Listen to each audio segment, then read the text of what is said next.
Well, hey there, you're on the internet, I have some free time, and welcome to the Triple N Network, where all you newbie nib nerds can find all the news you'll need. Let's look at an ink today, shall we? Now, today's ink I have in sample form, but not in the usual sample form. So, as some of you may know, I got the entire set of K.W.Z's line of inks in the little tiny, little 2 milliliters, DNA sample science files from K.W.Z, thanks to the wonderful mysterious benefactor. However, one of the samples that wasn't in the series, but that I got in a larger vial form, again from the wonderful mysterious benefactor it might have been a separate time, I'm not sure. Yes, it was, because they came separately. Is K.W.Z Flame Red. And I got it in this vial, and this orange plastic cap is actually not as flexible as, say, these white plastic caps. So every single vial that he sent me that had these hard plastic orange caps exploded in transit. But I managed to recover a good 4 or 5 milliliters from each vial, and I think I got 2, so. But yeah, so there's the explanation for the weird orange vial. Alrighty. I don't know why it wasn't with the other little samples, but anyways, I'm glad to give it a try. So, 2 pens I used were these. Now, this is a Pilot Metropolitan with a Japanese fine nib, which is such a fine nib. It's like writing with the corner of a razor blade, and I'm not always the most graceful with it. I'm still learning. And then I also use this JinHao X450, and I love my X450s because they tend to be pretty broad and pretty wet, and this one generally is, and it certainly was that day. So let's check out some samples. Some comparisons, I guess. So here's K.W.Z Flame Red, and ignore the sparkles, but here's Diamine's Brandy Dazzle, which maybe is just a tiny touch more brown, and obviously Flame doesn't have the sparklies, but yeah, here's Noodlers Cayenne, which, yeah, honestly, this is more of a dark orange than a red, especially when you see the writing samples, but yeah, so very rich, dark orange. For some reason, there's not a lot of shading on that swatch, but yeah, here's Noodlers Antietam, which I think has a little bit more of the brown that this possesses than straight cayenne, because I don't know if you'll notice, but through here it does get kind of coppery in a few spots, especially where it's laid on quite thin. And then, of course, because there's Antietam, Diamine's Ancient Copper, which I think is more brown than Flame Red. Flame Red tends to go more yellow red, whereas this tends to go more coppery tan in some areas, so yeah. Yeah, out of 527 samples, or 29 comparison swatches, those are the closest I had, so yeah. Now, bear with me while I zoom in as we look at some chromatography. Okay, so this one on the left here with the little D, that is the one that I let dry, which granted is not how you're supposed to do it. But as you can see, there's not a lot of difference between the two. So this is the one where you put the line of ink and then essentially instantly drop it in the water. And you can see that this sort of dusty, sort of chalky pink is fighting being pushed up. And you can certainly see where it began, but then it's pretty consistent all the way up. And then it gets into more of a bright sort of stop sign red. And then you get this brilliant shock of highlighter yellow right up the top, which I find kind of fascinating. Now, this was allowed to dry for maybe 10 minutes, and as you can see, the dot got a little darker. The line of sort of stop sign red is not as pronounced. There's not as much of it as there is here, but this yellow is even more pronounced up at the top. So, yeah. Now, let's look at some chemical tests. Now, here, as you can see, the water test did break up a good bit of it. What it moved was mostly sort of the yellow component in the orange, and then the red really remained. The 1/3 bleach solution did get a good bit of it moving, but not all of it. And then, as you might be able to see in the pattern of this smear here, where it was laid on obscenely thick, yeah, it didn't manage to break all of it up. However, this ammonia pen flush really did manage to break a good deal of it up. Even right here where that thick line would have continued, it was starting to break that up.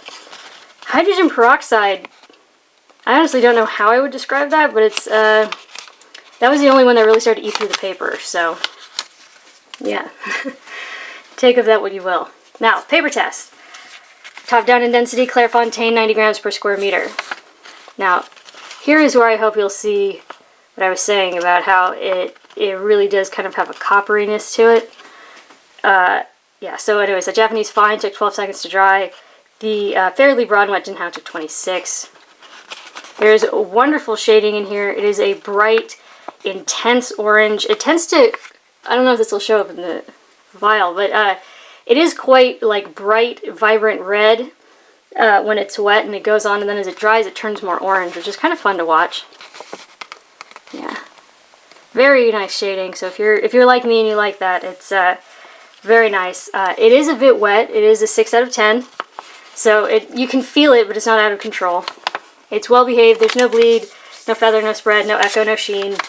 And kind of like how the chromatography implied, some of it will try and remain, but not a lot. So, yeah.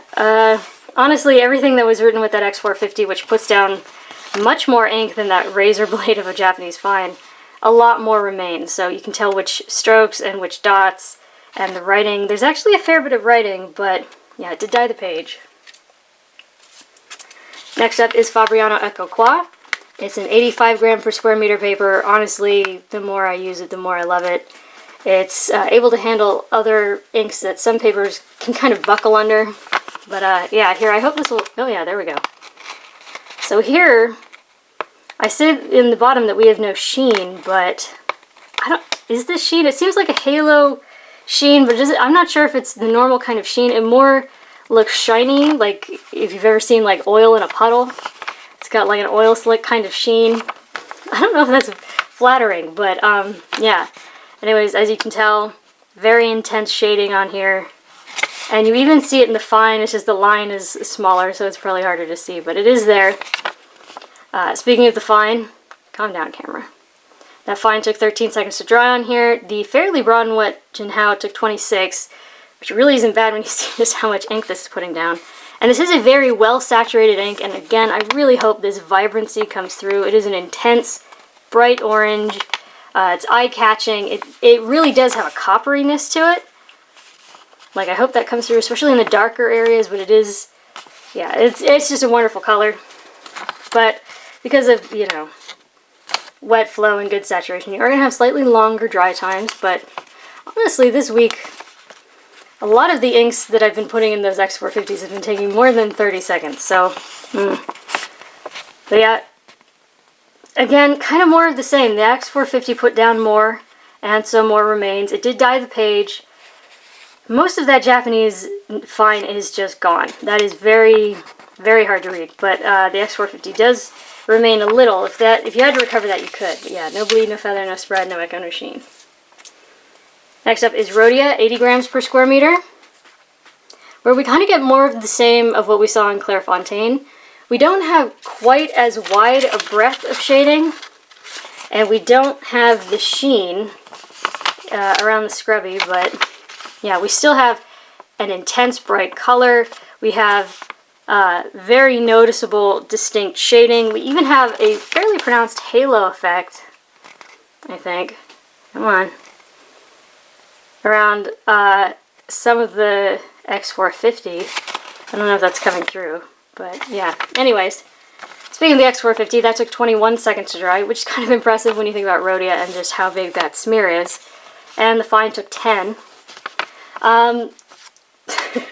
Honestly, this is probably just my eyes, but that Japanese fine with this ink on this grid paper is kind of distracting just because the lines are so fine, and then with the quad paper in the background. But yeah. But yeah, as I say here, it's more orange than red, but it definitely looks flamey. So no bleed, no feather, no spread, no echo, no sheen. All good in that regard. And this one actually, oddly, didn't dye the page quite as much, but for some reason little bits of the Japanese fine remained in areas where it overlapped, like see where the T or the E or the R. Thought that was a bit interesting. But yeah, once again, there's slightly more remaining where the X450 was. However, we are getting like half of each letter, and that S is just gone, so it would not be the easiest thing in the world to recover. Now next is Tomoe River paper. This is known for drawing out shading and sheen and dry times and echo, And this is a cream colored paper. So I feel like on here, I feel like it sort of brings out more of the copperiness, some of the tan, the terracotta undertones, but maybe that's just me. Whew. So sorry, it's like 6 a.m. Anyways, so that fine took 17 seconds to dry. That fairly broad and wet JinHao took more than 30, and I do generally stop counting at 30. Now here, we don't quite get the same kind of sheen that we saw in Fabriano, because if you look at the upper scrubby, it's almost more of a hazy sheen where it's laid on thick, but down below we do get more of a halo with that X450. But yeah, it's there, and again, I don't necessarily know if it's sheen because you can't really see it when you look at it head on. So, I don't know, but it's interesting, and, you know, you're not always looking at things head on, so, I don't know. But yeah, there is a pronounced dark halo around a lot of the writing with that X450, just because it's putting down so much ink. Wide breadth of shading in general. It's wonderfully shading ink on here. And I say there might be some echo just because with that X450 it's laid on pretty heavily and you do get it sort of a dark halo outline. So if you're super sensitive to it like I am, certain areas might start to kind of bother you, but again, I'm super sensitive. I've essentially just given up on writing on both sides of paper. That's just me though. But yeah, there's no bleed, no feather, no spread. As I said, there might be some echo depending on how sensitive you are to it, and I don't know if that's sheen, but to be safe. Now, this paper is infamous for letting ink just slide away when you add more water. Calm down, camera. And it kind of did. It didn't dye the page as much. It did a little. And that Japanese fine is really, really gone. And it seems to have taken some of that X450 with it. But yeah, not the easiest thing in the world to recover. And actually, I think the camera's increasing the contrast a little bit. But yeah. So for the next 3 papers, the more economically produced papers, I only use that Japanese fine except to write the name. And this is the world's worst copier paper. It is quite possibly the worst paper I've ever encountered, and considering I've been around a lot of paper, that's really saying something. So here, just want to show you the difference in line width. It isn't super pronounced, but there is some. The line width did get a little broader. And then down here I talk about feathering, but I just want to bring this in. I mean, if you're familiar with my reviews, you've seen what this paper can do. That's really not bad. I mean, the sort of feathering we see is like down here at the bottom of the D in old. I mean, it's really...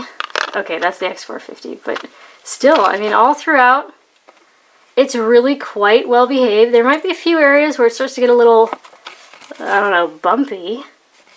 But they're not like the big spiky feathers. They're not huge. They're not distracting. It's really actually quite well behaved in that regard. Oh, wait, the C in nice. But again, this is the world's worst paper. And again, this is a slightly wet flowing ink. And since this nib is so fine, and I mean it, it's like writing with a razor blade for me because I tend to put pressure on my nibs. I'm surprised I haven't cut through the paper a few times. But speaking of that, okay, the X450 is really starting to come through. And on the back, do you see how light that is? How hazy it is? You can tell that there's something written on the other side. It has sunk into the paper, but in almost no instance is it coming out the back. I mean, there's that, but, I mean, yeah, and there in the scrubby, but like even the dots, because a lot of times those will come through, those aren't so bad on here. Honestly, as I was reading these notes over before I started recording, I was like, this is kind of harsh. Actually, this did pretty well. And again, this is still a fairly vibrant, bright orange. A lot of times more absorbent papers tend to sort of suck the vibrancy out of an ink. But yeah, no, not this one. But speaking of absorbent papers and sucking, because they usually are. Yeah, absorbent papers generally suck with fountain pen ink. And I mean that in a bad way. But yeah, so more absorbent papers tend to draw the ink in, make it harder to wash out, because it's sort of drawn it sort of deeper into the meat of the paper. And here, that is most definitely what we see when we look back on the other water tests. that is actually quite dark. And honestly, a lot of times this paper can make inks absolutely freak out. Here, it did get a little woolly. You can see some of that yellow trying to separate away from the red, kind of like we saw in the chromatography. But honestly, it didn't absolutely explode. It didn't become unreadable. I mean, even my cursive, which I can barely read just on a normal circumstance, I can read that there. It did come through the back, but that would absolutely be recoverable. Now, next up is Mead Notebook Paper. And this stuff has, this is the stuff you'll find in a like spiral notebook, not the kind you find in like a composition book. And lately this stuff has been feathering like crazy. However, I just want to show you this real quick. So here's the 20 pound, and here's the Mead. And you can see the line width did not increase. In fact, to the point where it almost looks like it barely increased at all. So that's really nice. So we don't have nearly as much line increase. And we do have some feathering, I'm not going to lie. There is feathering on here. But for the most part, like, look at the F and fine. And, okay. Yeah, the X450. But for the most part, like O and dog. And that's kind of it. Yeah, it's fairly well behaved. So we don't have a ton of spread. We have very little feathering, and when we do, it's usually like one odd little spike. Like, look at the E and the. It's really not bad. I say here that this type of Mead is still crazy feathering, but it's really not. And we even, I don't know if this is going to come up on camera just because the line is so fine, but we actually still retain a tiny bit of shading. You can see that some parts of these letters are darker than the rest. But yeah, it's, as I say here, it's probably the Japanese fine. It's helping a lot. But, yeah, so if we look at the back, even with that X450, it didn't come through the back at all. Now, bear in mind, this paper is physically thinner than 20 pound. And as you can see, this is all very light, very hazy. It doesn't get dark anywhere except these two spots. And what happened was I actually dropped, so I was using the pen, and then it slipped out of my hand, and the bottom of the barrel sort of like bounced off the page, and when it did that, little bits of ink like flicked down at the top, just from, you know, the impact, the like shock, and splattered on this and my arm. So these are actually ink droplets, because as you'll see, they don't actually line up with any of the writing. So those bled through, but those are extenuating circumstances, I guess. Sorry. Very sorry. It's 6 a.m. I may have to edit this. Now, this paper really can freak out when you add water, and it kind of did. I wish I could really show you the change in the, I don't know, the topography of this paper, because it has been very affected. But, yeah, a lot of times it can freak out with an ink when you add water. Here, it did get a bit lighter. It did kind of feather a little bit, and you can see the yellow trying to separate in a few spots, but that's pretty clear. That's pretty there. If you had to recover that, you probably could. And I think it's interesting that mostly what's coming out the back is that yellow. So, yeah. Now, lastly is Moleskine notebook paper, which I hate because it is awful. It is awful. This is awful paper. It's awful. But yeah, so, yeah, even the Japanese fine really couldn't save this. So you see this texture? You know, you can see the pulp of the paper. That is all throughout the writing, and I think the only reason it isn't more hideous is because of just how fine that line is with that Japanese fine. Oh, I don't know if I said, but, so this took 3.5 seconds to dry on the 20 pound. It took 4 seconds to dry on Mead. It took 7 seconds to dry on Moleskine, even though it obviously seeped into the paper. And we've got this really gross, like, woolly texture. And in those areas, we get feathering. I mean, I guess it could be worse, but it is pretty ugly. It's eye-catchingly ugly, so it's not just, like, ugly when you, like, bring it in and really look at it. It's ugly even from a distance, which is no good for anyone. And we have lots of spots of bleed, pretty much anywhere where a line overlaps. So, like, here that P accidentally overlapped with that O, where the, you know, branches of the F intersect. It's It's just not good. There's bleed, and it's a Japanese fine, and this paper is expensive, and I hate it. And let's look at this water test, because this did something that none of the other papers did.